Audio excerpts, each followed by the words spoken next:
My name's Eliza Herman, and today I have the absolute honor of introducing Anna Smith. One thing you might not know about Anna is that she is full of surprises.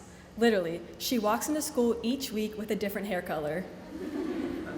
Another surprise that you may not know about Anna is that she is a certified yoga instructor. When I first found out about this accomplishment, my first reaction was, wow, that's so cool. You get a discount at Lululemon. Little did I know the dedication and effort that was needed to reach this status. To those who are lucky enough to know Anna, you will know these qualities do not stretch far beyond her yoga. Anna is a kind and intelligent friend and classmate, and I know she will have some insightful words to say today. So last but not least, I give you the girl who met Phoebe Bridgers, Anna Elizabeth Smith.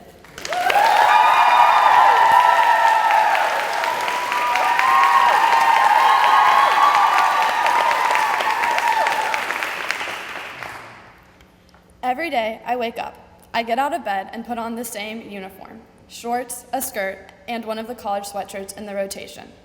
I go downstairs and fill up my water bottle, get in my car, and take the same drive. Right, left, right, then right again, listening to the same playlist of the same songs. I get to school, park in the same spot. Next, I walk through the same doors and head straight to art, then physics, then chapel, then comparative government, then math, then AP Literature, and finally I head home, taking the same drive I took on the way to school. Left, right, and then left again. When I get home, I head straight upstairs, take a nap, go to yoga, start my homework, go to sleep, wake up, and do it all over again. Every day feels the same. If you have ever taken a Miss Ray class, you are probably familiar with the myth of Sisyphus. However, if you have not, let me familiarize you with it. Albert Camus wrote the myth of Sisyphus about a man who is punished by the Greek gods to roll a rock up a hill every day just for it to roll back down at the end of the day. In his essay, Camus introduces a literary trope that can be applied to almost every single work of literature, and I believe life as a whole. He illustrates the idea that life is a constant struggle of rolling a rock up a hill just for it to fall back down at the end of the day. Maybe in this, Camus is illustrating human strive towards perfection, which is impossible because all humans are flawed. However, in the end, Camus writes that one must imagine Sisyphus happy. But how can one be happy when, at the end of a hard and seemingly futile day of sameness, the rock rolls to the bottom of the hill? If this story is a metaphor for life, how do humans experience happiness? I believe that when humans love, humans experience bits of happiness in a life that otherwise might be viewed as a never-ending cycle of the same thing. So, let me retell you the story of my day. Yesterday, I woke up. I got out of bed to put on my favorite sweatshirt because it was the comfiest. I went downstairs to a water bottle filled up by my mom, and as I closed the door, she called out to me, "I love you," which I replied with, "I love you too." I got in my car and drove my sister and me to get coffee at 7 Brew. In the car, we listened to our favorite songs because, well, they are our favorites. I dropped her off and told her that I loved her. I then made my way to school.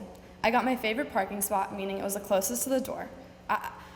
I walked in the doors and made my way to art, where I got to chat with Virginia, Emily, and Caroline. Next, I made my way to physics, and although I might have been a bit confused, it was okay because I got to talk to Emmy and Hannah about this month's Newly. Then chapel, where I got to hear Avery and Elizabeth give their speeches and congratulate them with the rest of my class. In comparative government, Juju let me borrow her summer Fridays because she knows I love it. And in math, Mr. Sohn finally gave me the worksheet I had been asking for. I finally got to go to Bogey's for lunch. And when I got back, I had my favorite class, AP Literature, where I got to sit in a makeshift spot between two of my favorite people, Sarah Blinn and Emily Smith. I drove home, listening to the music I love. When I got home, I was greeted by my dog, Honey, with a lot of happy cries and a toy in her mouth because she loves me. I went upstairs and crawled into the most comfy bed. Later, I got to take my best friend to yoga and introduce her to all of my yoga friends. I went home to take a shower, ate my dinner, and told everyone I loved them before I finally got to fall asleep. Life is hard. It is not supposed to be all rainbows and butterflies. If it were, then the good parts would not feel so good. So, When the rock rolls to the bottom of the hill at the end of the day, it is love that causes us to roll it back up. It is love that gives life meaning. So, when you start feeling that every day feels the same, take a moment to realize and notice all the love that surrounds you. Pay attention to the stranger that holds the door for you, the dog that greets you when you get home, your mom driving out of the way to get the perfect red shorts for Derby Day, your sister making your bed and cleaning the bathroom because she knows you're stressed, and the sound in the senior den when somebody commits to college. Because in these moments, when we are fully and completely surrounded by love, we understand the true meaning of life. Thank you.